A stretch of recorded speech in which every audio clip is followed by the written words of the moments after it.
Hola, otra vez de nuevo, no me sale el vídeo en directo, se me corta, no sé por qué.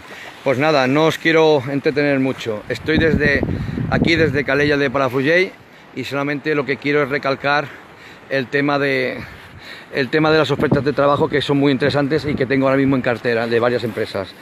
Repetir el tema del chef de cocina de Vic, que es un restaurante muy bueno y sería un trabajo para todo el año y muy buenas condiciones laborales, igual que el resto, la verdad. Otro sería de chef de cocina, también un restaurante muy bueno en la zona de Cassà de la Selva, y también sería un trabajo para todo el año. Luego tengo otro de chef de cocina, aquí en la zona de Begur, que este sería de temporada, como os he recalcado.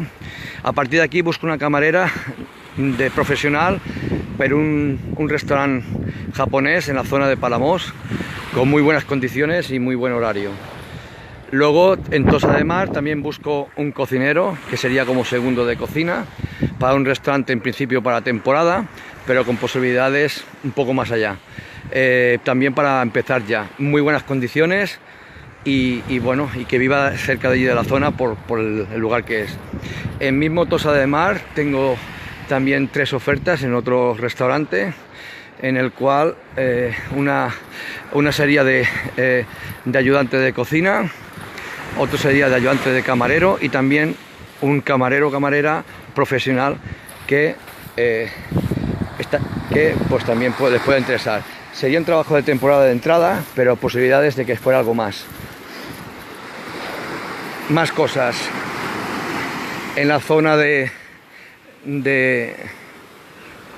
Olot también tengo un sitio que buscan un jefe de cocina con unas condiciones bastante aceptables, en el sentido de que son unas condiciones mínimamente laboral dignas, y que yo evidentemente todo esto lo controlo bien, porque si no el trabajador se encontraría pues un poco en desventaja.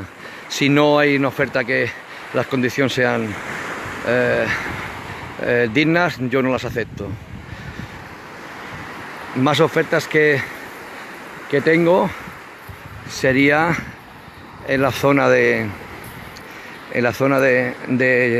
Lloret de Mar, que también necesitan un cocinero y un camarero también para la temporada. Y bueno, en principio os dejo este vídeo mirando la playa y en principio ya os daré más información de otras ofertas. Hasta otro vídeo.